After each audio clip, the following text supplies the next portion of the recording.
ಓಂ ಶ್ರೀ ಗುರುಭ್ಯೋ ನಮಃ. ಹರಿ ಓಂ. ಶ್ಲೋಕಾಧ್ಯಯನಂ ಇತ್ಯಸ್ಯಾಂ ಮಾಲಿಕಾಯಾಂ ಅದ್ಯತನ ಶ್ಲೋಕಃ ಅತ್ರ ವರ್ತತೆ.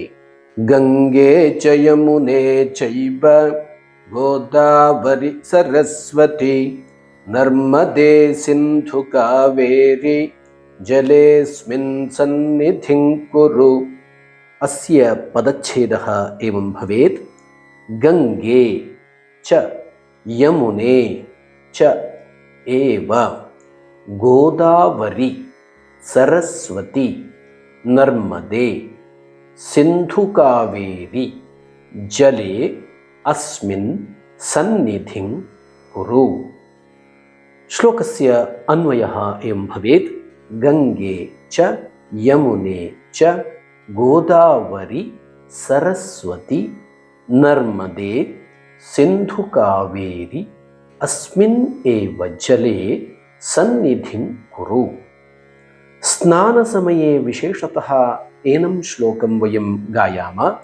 ಅತ್ರ ಸಾಮಾನ್ಯಃ ಭಾವಾರ್ಥಃ ಏವಂ ವಿದ್ಯತೆ.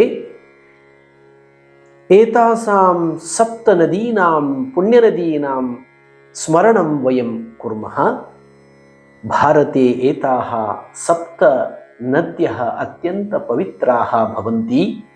ಸಮಸ್ತೆ ಭಾರತೆ ಏತಾಸಾಂ ನದೀನಾಂ ಪ್ರವಹಣಂ ಭವತ್ಯೇವ. ಸಪ್ತಸಮುದ್ರೈಃ ಪರಿವೃತಾ ವರ್ತತೆ ಏಷಾ ಭೂಮಿಃ. ಸಮುದ್ರಾಃ ಇವ ಸಪ್ತ ಪವಿತ್ರಾಃ ನದ್ಯಃ ಸಂತಿ ಏತಾಃ. ತಾಃ ನದೀಃ ವಯಂ ಪ್ರಾರ್ಥಯಾಮಃ. ಹೇ ಗಂಗೆ, ಹೇ ಯಮುನೆ, ಹೇ ಗೋದಾವರಿ, ಹೇ ಸರಸ್ವತಿ, ಹೇ ನರ್ಮದೆ, ಹೇ ಸಿಂಧು, ಹೇ ಕಾವೇರಿ. ಅಸ್ಮಿನ್ ಜಲೆ ಯಸ್ಮಿನ್ ಜಲೆ ಅಹಂ ಸ್ನಾನಂ ಕರೋಮಿ ತಸ್ಮಿನ್ ಜಲೆ ಯುಷ್ಮಾಕಂ ಸರ್ವಾಸಾಂ ಸನ್ನಿಧಿಃ ಭವೇತ್. ಏವಂ ಮಮ ಸ್ನಾನಾರ್ಥಂ ಉಪಯುಜ್ಯಮಾನಂ ಜಲಂ ಅತ್ಯಂತಂ ಪವಿತ್ರಂ ಭವೇತ್ ಇತಿ ಬುದ್ಧ್ಯ ವಯಂ ಪ್ರಾರ್ಥನಾಂ ಕುರ್ಮಃ.